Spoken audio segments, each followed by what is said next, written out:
It is one of the most watched races in the entire country, and tonight candidates for North Carolina's 9th Congressional District came out swinging in a second round of debates. Washington Bureau reporter Kevin Fry is live tonight in the Queen City with more on the highlights from tonight's debate. Kevin? Yeah, Jonathan, you mentioned this is the second go-around for this toss-up election, and really, compared to the last time when they kind of wore kid gloves, tonight they took off the gloves. Both candidates really going after each other on a variety of different issues, everything from health care to their thoughts on the President of the United States. A high-stakes debate in a high-stakes race. Republican Mark Harris and Democrat Dan McCready taking aim at one another. Mark Harris is not someone who puts country over party. He puts his own extreme ideology over everything else.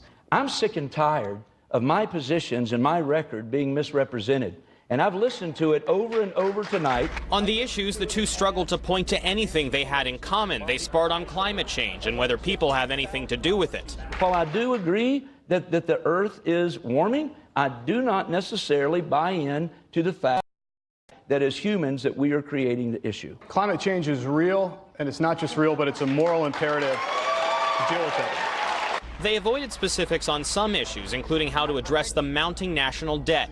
McCready criticized last year's Republican tax reform law as not helping middle-class Americans. Harris called for cutting federal spending. Throughout the debate, Harris repeatedly stood behind the president, including on immigration. I'm saying we must build the wall, and I support that, and I stand for that. McCready, meanwhile, said he would not support Nancy Pelosi for House Speaker. So I will look and see who else emerges as a potential leader of the Congress and be voting for a new leader. The 9th District is historically Republican, going back decades, but the latest polls show it to be a dead heat. Both candidates realize this is a real fight on their hands. This is a competitive race.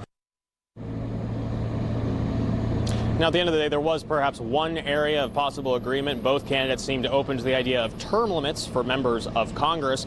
Early voting has already begun here in North Carolina. And Election Day now a little less than 3 weeks away, November 6th. Reporting in Charlotte, I'm Kevin Fry, Spectrum News.